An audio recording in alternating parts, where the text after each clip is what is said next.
Hey guys, ഇന്നൊരു ചീരോപ്പേരി ഉണ്ടാക്കിയാലോ? ഞാൻ തന്നെ നട്ട് വളർത്തിയ ചീരയാണ് കേട്ടോ ഇത്.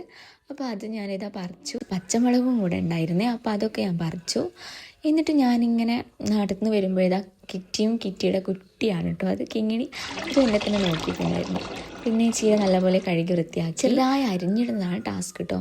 അപ്പോൾ അത് നല്ലപോലെ ഇങ്ങനെ ചെറുതായിട്ട് കുനുകുന അരിഞ്ഞിട്ടു. എന്നിട്ട് 2 പയറും കൂടെ അതിലേക്ക് ആഡ് ചെയ്ത് കൊടുക്കുന്നു കേട്ടോ. ചുമ്മാ ഒരു രസത്തിന്. സംഭവം ഇത് ഞാൻ തന്നെ ഉണ്ടാക്കിയതാണ്. അപ്പോൾ 2 പയറേ ഉണ്ടായിരുന്നുള്ളൂ.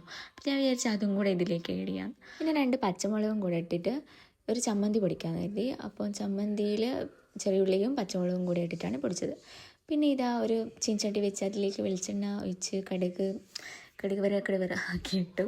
എന്നിട്ട് അതിലേക്ക് ഉപ്പേരി ആയിട്ടില്ല, അരിഞ്ഞ് വെച്ച ചീരയും പയറൊക്കെ അതിലേക്ക് ഇടുക. എന്നിട്ട് ഒന്ന് ജസ്റ്റ് ഒന്ന് ഇളക്കി കൊടുത്താൽ മതിയേ, ഒന്ന് വാടിയാൽ മതിയേ. എന്നിട്ട് അതിലേക്ക് ചമ്മന്തിയില്ലേ നമ്മൾ പൊടിച്ച് വെച്ചാൽ അതിട്ട് ഞാൻ ചമ്മന്തിയിലാണ് ആഡ് ചെയ്ത് കൊടുത്തത്. അങ്ങനെ ലാസ്റ്റ് ഫൈനൽ ലുക്ക് ഇതാ.